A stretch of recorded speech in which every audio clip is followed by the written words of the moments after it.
horror films make for particularly tortured productions. Historically, they have higher odds of spooking out their cast, crew, and audiences. The late 60 seconds and the 70 seconds were a particularly ripe time for genre films that unsettled both on and off camera. Movies like Rosemary's Baby, The Exorcist, and The Omen were all released within 10 years of each other and remain some of the best regarded horror films of all time.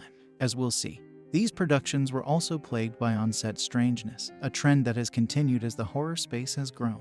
Difficult shoots often seem to start with the source material, as if what is being depicted in these films is so disturbing that no one involved can escape its toll. In addition, many of these films are based on true and disturbing stories. From The Exorcist, which is inspired by one of the Catholic Church's few confirmed exorcisms, to The Conjuring, which embellishes the experiences of real-life paranormal investigators Ed and Lorraine Warren. It's no wonder that these productions were tainted by dark energy. Whether you believe in the supernatural or not, it's hard to argue that the following sets weren't cursed. At the very least, the people involved left with a few scary stories to share. Rosemary's Baby, based on the novel written by Ira Levin and released in 1968, was an extremely successful film. It was Roman Polanski's American debut and established him as one of the most distinctive filmmakers of the time, as well as cementing Mia Farrow's status as a movie star. It was also plagued by deaths among the cast and crew, who died in strange and tragic ways. At a party, the film's composer, K.R. Zistov Komda, fell off of a rocky slope and into a coma that he never recovered from, similar to the actions that the witches take in the novel to get rid of Rosemary's friend. Then there's also the story of Sharon Tate, Roman Polanski's wife. Reportedly, Tate auditioned repeatedly for the role of Rosemary, which ended up going to Farrow. She makes a background appearance in one of the film's scenes. While the film was still in theaters, Tate was killed in her home by followers of Charles Manson. At the time, she was pregnant. All of these events stoked the fear and the interest of the public, giving the film a bump popularity and an infamous reputation.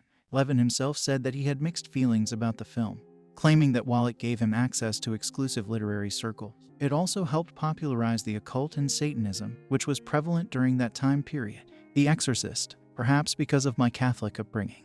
The Exorcist is the most infamous movie I can think of. It's also one of the most revered horror films in history, one that even non-fans can't help but admire. Upon its release in 1973, The Exorcist sparked theater walkouts, made people pass out mid-screening, and, in what has to be the best marketing strategy on the planet, saw theater attendants hand out barf bags to audience members. The Exorcist is a terrifying film, following Regan and her mother, who, after witnessing some strange behavior from her daughter, seeks medical help only to find her way to a priest, who's the only one who can help the possessed girl. The Exorcist set was plagued with injuries, including one that affected Linda Blair. The injury occurred in a scene during which Regan is in the throes of her demonic possession. Blair thrashed around with the help of a rig that kept her tied to the moving bed. In one of the takes, the lacing came undone. I'm crying, I'm screaming, they think I'm acting up a storm. It fractured my lower spine. No, they didn't send me to the doctor, it is the footage that's in the movie, explained Blair in an episode of the documentary Cursed Films. Aside from injuries, there was also a fire that burned the majority of the set, but that mysteriously left Regan's bedroom untouched. Things didn't stop once the film debuted, either. One audience member sued Warner Bros. After he passed out during a screening, fell out of his chair, and broke his jaw. The Omen. The Omen is a story that expounds on the lies of a father, taking them in terrifying directions. Following a traumatic stillbirth, Robert Thorne takes a child from the hospital ward and hands it to his wife, pretending that he is their son. As luck would have it, the child turns out to be the Antichrist. Released in 1976, the film tapped into the success of The Exorcist, another film that specifically targeted Catholic fears, making the production ripe for spooky goings-on. Production on The Omen was controversial from the get-go. Executive Bob Munger, who pitched the original story, warned the producer about the dangers of making a film like this. If the devil's greatest single weapon is to be invisible and you're going to do something which is going to take away his invisibility to millions of people, he's not going to want that to happen, he said. During production, tragedy struck. Lead actor Gregory Peck's son died by suicide, and his plane was struck by lightning when he was flying to London for the role. Mark Neufeld, one of the film's executives, also said his plane was struck by lightning when flying to Stories like this continued to plague the production, resulting in the death of an animal trainer on set and a special effect artist's involvement in a fatal car crash that recalled the fatality he created for the film. Per local reports, a sign on the site of the accident read, Omen, 66.6 kilometers. If you or anyone you know is having suicidal thoughts, please call the National Suicide Prevention Lifeline at 1-800-273-TALK. Poltergeist. As we leave behind the horror films of the 70 seconds, we quickly run into Poltergeist, released in 1982. This horror classic follows the Freelings as they battle a haunting after their youngest daughter is abducted by spirits who communicated with her through the family's TV set. The Poltergeist curse is one of the most famous in movie history, spawning both Hollywood specials and an episode of the documentary series Cursed Films. Among the tragedies that surround Poltergeist, the most striking is the high number of deaths associated with the film and its sequels. 4 cast members died during or after working on a Poltergeist movie: Heather O'Rourke, the little girl who served as the face of the series, Dominique Dunne, Julian Beck, and Will Sampson. Other creepy things happened on set, including a rumor that real human skeletons were used for the iconic pool scene, and that an exorcism was conducted on set after shooting Wrapped. The Twilight Zone, the movie. One of the most horrible tragedies in Hollywood history occurred when shooting the movie adaptation of The Twilight Zone, when Vic Morrow was killed alongside 2 child actors in a horrific and arguably preventable accident. The Twilight Zone featured 4 stories, each one adapted by different director Steven Spielberg, Joe Dante, George Miller, and John Landis. For the scene that resulted in the deaths of the actors, Landis was shooting a big set piece with a lot of explosion.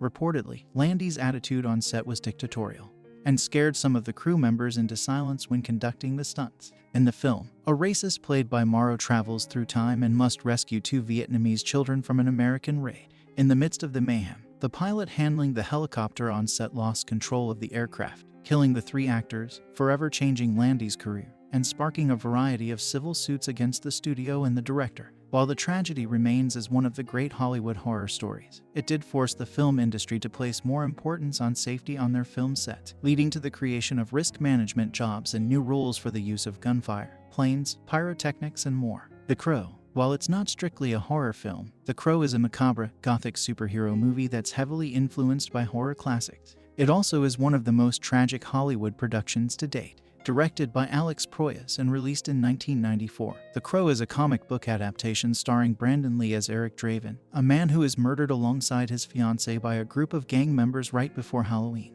Sometime later, a crow with mystical powers brings Eric back from the dead, setting the stage for his revenge against those who murdered him. Dark stuff. The Crow had a slow and rocky production, according to Cursed Films. During pre-production, a mysterious figure called the offices and left a voicemail asking production to stop.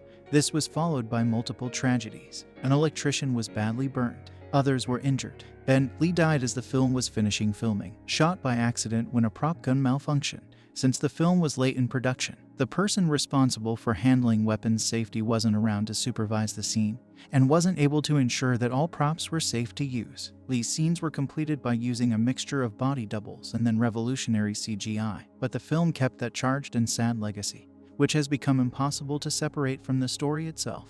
The Exorcism of Emily Rose, Sony Pictures releasing. Released in 2005, The Exorcism of Emily Rose is an interesting hybrid. It's part horror film and part legal drama, resulting in something that manages to stand out amid the exorcism subgenre, which mostly relies on cheap jump scares and spooky face contortion.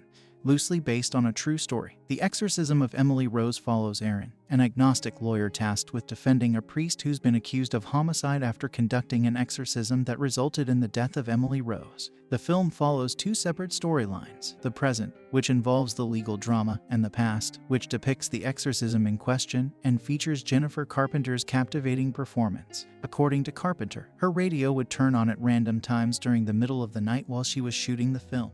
The director, Scott Derrickson, confirmed this rumor and said that this also occurred to Linney. This is true. Also, Laura Linney's radio turned on at night 3 times during production, he tweeted. The Innkeepers. Ty West was one of the horror auteurs of the seconds, making a string of scary, gory, and fun movies that opened the genre up to people who wouldn't usually gravitate towards horror. The Innkeepers, released in 2011, tells the story of 2 hotel workers in New England who, when looking into stories of hauntings, awaken a dangerous presence. Interestingly, West decided to make the film after hearing that the hotel where his crew stayed while shooting his previous film, The House of the Devil, was haunted.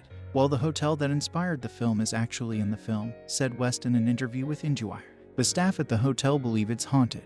The whole town believes it's haunted, so it has this kind of mystique to it. While West said that he's a skeptic and doesn't believe in ghosts, he and the cast lived in the hotel for the duration of shooting, and he did see some doors opening and closing and TVs turning on and off, and mentioned that everyone who was sleeping there had very vivid dreams. Sarah Paxton, the star of the film, said that at nights her door would also violently fly open. The Conjuring. The Conjuring spawned a whole interconnected universe of modern horror films, many of which are amongst the best in the genre. The original film, released in 2013 and directed by James Wan, is a stylistic and terrifying reinterpretation of a true story, following paranormal investigators Ed and Lorraine Warren as they investigate the Perrons' home, where there's a supernatural presence that starts to escalate in disturbing ways. The Perrons' story deeply affected everyone involved in it, from the Warrens themselves to the cast and crew of the film. According to Farmiga, while shooting she found herself waking up between 3 and 4 a.m. every night.